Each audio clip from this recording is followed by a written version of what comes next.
Alright guys, just got a little bit of news that I think I want to talk about. I think this is primarily what I'm going to be talking about is movie news.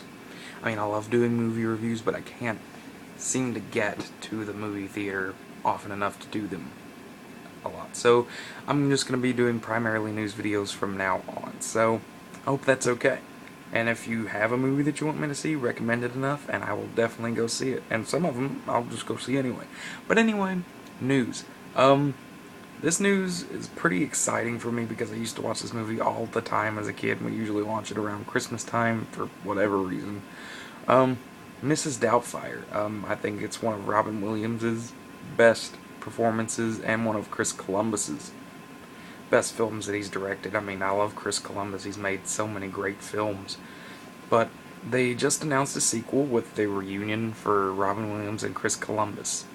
And they're getting the writer for Elf to write the film. And that is a little iffy for me because Elf was a Will Ferrell film, and I'm not the biggest Will Ferrell fan in the world, but I can see where they could make a sequel out of this. I think there are a few story elements that you could go for and make it like about how maybe Robin Williams' character, Mrs. Doubtfire's show, gets like really huge, and maybe he like lives this other life, and maybe he goes off and does his own thing that way and tries to fit his kids in, and there's some trouble there, and maybe there's some tension that way. So I think you can have a bunch of different things for that in terms of that, and I'm really excited that they announced this sequel because I love the first film. I think you can take it in many different directions, and it's about damn time Robin Williams got a starring role again, because his career's been dead for a little while. I mean, he hasn't been in a whole lot recently. He was in that film last year, The Big Wedding, but who gives a shit about that? So, I think it's about time he gets another starring role. Love Chris Columbus's films. Love Robin Williams in any film, basically. I mean, yeah, some movies are better than others, but he's usually pretty good, especially in more dramatic roles. Like, if you haven't seen a dramatic performance from Robin Williams, go check out Good Will Hunting, 1 Hour Photo. Definitely check out that movie. The movie blew my mind. But that's the first bit of news, and the Steve Jobs biopic needs a new director. And kind of disappointed that the director dropped out, David Fincher, because I think he would have made a pretty good director for that film. I don't really care that they make a Steve Jobs biopic. I wasn't really a big fan of Apple, even though I'm recording on an Apple product.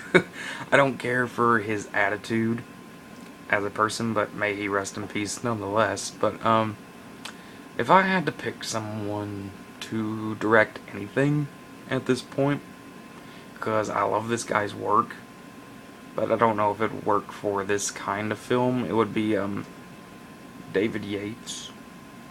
I think another person that would be really good at this, specifically for doing this biopic, is Martin Scorsese. With Wolf of Wall Street last year, I think he can do a really good rise from rags to riches story. And I don't think he'll do it by any means, no, but I think that would be a really good choice. Who would you pick to be the director for Steve Jobs' biopic?